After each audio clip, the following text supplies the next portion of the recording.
शहरातील श्री शिवजन्मोत्सव मध्यवर्ती महामंडळाच्या वतीने डाळिंबी आड मैदान येथे नव्याने बांधण्यात आलेल्या अभ्यासिका व वाचनालयाच्या इमारतीचे बांधकाम पूर्ण झाले असून बुधवारी या नूतन इमारतीची महिलांच्या हस्ते वास्तुशांती करण्यात येऊन अभ्यासिका आणि वाचनालय सुरू करण्यात आले। श्री शिवजन्मोत्सव मध्यवर्ती महामंडळाच्या वतीने शिवजयंतीनिमित्त गेल्या अनेक वर्षांपासून विविध समाजोपयोगी उपक्रम राबवले जातात। गेल्या 4 वर्षांपासून देशात कुठेही साजरा होत नसलेला छत्रपती शिवाजी महाराजांचा पाळणा सोहळा साजरा करण्यास सोलापुरातून महामंडळाच्या वतीने सुरुवात करण्यात आली। या महामंडळाला स्वतःच्या हक्काच्या जागेत अभ्यासिका आणि वाचनालय सुरू करण्यासाठी इमारत नव्हती, त्यामुळे याबाबत महामंडळाच्या वतीने प्रयत्न करण्यात येऊन डाळिंबी आड मैदान येथे 1 वर्षापासून इमारतीचे बांधकाम सुरू करण्यात आले होते। या बांधकामासाठी आमदार सुभाष देशमुख आणि शिवसेनेचे नेते मनीष काळजे यांनी जिल्हा नियोजन समितीतून 80 लाख रुपये, माजी आमदार रणजितसिंह मोहिते पाटील आणि माजी नगरसेवक विक्रांत वानकर यांच्या निधीतून प्रत्येक 10 लाख रुपये निधी देण्यात आला। गेल्या 1 वर्षापासून सुरू असलेल्या या इमारतीचे बांधकाम पूर्ण झाले असून बुधवारी या इमारतीच्या वास्तुशांतीचा सोहळा पार पडला। यावेळी पूजेसाठी श्री शिवजन्मोत्सव मध्यवर्ती महामंडळाचे उत्सव अध्यक्ष सुभाष पवार यांनी सपत्नीक यजमानपद भूषवले। यावेळी महामंडळाच्या सर्व ट्रस्टी सदस्यांच्या पत्नींच्या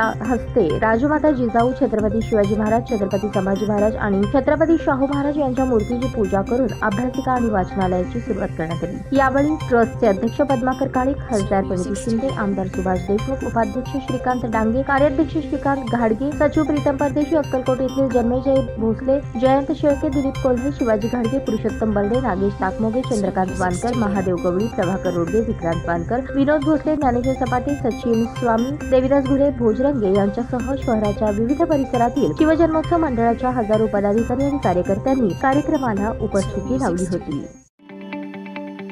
ताज्या बातम्या पाहण्यासाठी प्राईम महाराष्ट्र न्यूज चॅनलला सबस्क्राईब करा।